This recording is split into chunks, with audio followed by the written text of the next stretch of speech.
মাৰ্ঘেৰিটাৰ বৰকুলাইত বাঘৰ আতংক, এগৰাকী ছাত্ৰী আহত। বাঘৰ মুক্ত বিচৰণৰ ফলতে নিৰ্ধাৰণ এতিয়া ৰাইজৰ।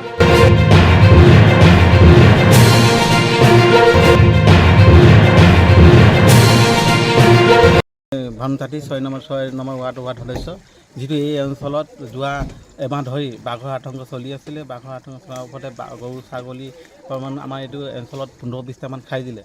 তথাপি আমি গুৰুত্বহীন নহয়, বাঘেই নহয় কিবা বস্তু হৈছে বা কিবা জন্তু হৈছে খবৰ কৰোঁতে কৰিছে। তেতিয়া আমি প্ৰত্যক্ষ কৰিলোঁ বাঘেই হয় বুলি। যোৱা নিশা ৰাতি আমাৰ ছোৱালীজনক মানে ৰাস্তাত দেখিলে, পূৰা চকু দেখি পালে বাঘৰ স্কুটিৰ আগতে বাঘ এটা বহি আছে পোৱালি। তাৰপিছত ছোৱালীজনী কলেজৰ পৰা আহিছে 4:05 বজাত অহাৰ লগে লগে তেখেতে কি কৰিছে, দূৰকৈ দেখিলে বাঘে হয়, দূৰকৈ স্কুটি দবাই পিনে আহিলে, অলপ আগতে বহি আছে। বহি থকা সময়তে দেখি বাঘে কি কৰিলে, ছোৱালীজনীক পটককৈ আক্ৰমণ কৰিলে। আক্ৰমণ কৰোঁতে ভৰিত আক্ৰমণ কৰিছে, গোটেই তেজে কৰি দিছে।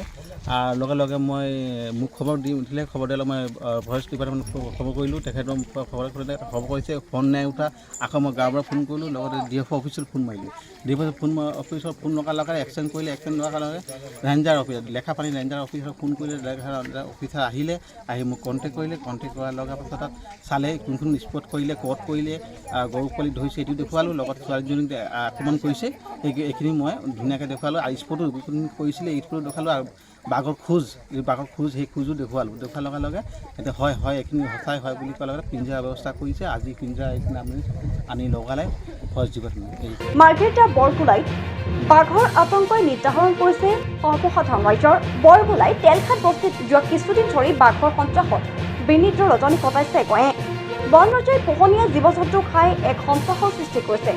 বাঘৰ আক্ৰমণত এগৰাকী স্কুলীয়া ছাত্ৰী গুৰুতৰভাৱে আহত হোৱাৰ খবৰ পোৱা গৈছে। তেলঘাট বস্তিৰ নিবাসী বিনোদ বৰাৰ কন্যা পিংকী বৰা স্কুটিৰে ঘৰলৈ গৈ থকা অৱস্থাতেই সন্ধিয়া 6:30 বাঘৰ মুখামুখি হয়। বাঘৰ আক্ৰমণ কৰা ছাত্ৰীগৰাকী বৰ্তমান মাৰ্ঘেৰিটা অসামৰিক চিকিৎসালয়ত চিকিৎসাধীন হৈছে। সম্প্ৰতি বন বিভাগে বাঘটো আটক কৰিবলৈ বাবেই উক্ত স্থানত পিঞ্জৰাৰ ব্যৱস্থা কৰিছে বুলিও জানিব পৰা গৈছে। 2-3 মাহ আগৰ পৰা মই খবৰ পাই আছিলোঁ। তাৰ পৰা আগৰ খবৰটো মই পোৱা নাই, হৈ আছিলে ঘটনাটো।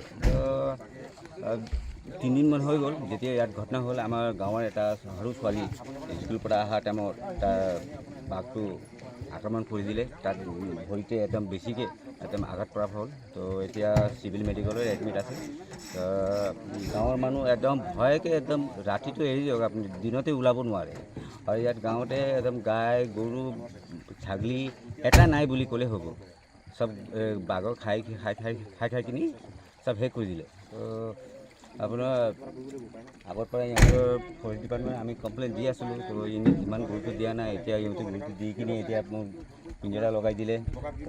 আমি বাঘ ধৰা পাম বুলি আমি এটা আশা ৰাখিছোঁ। ইমানেই।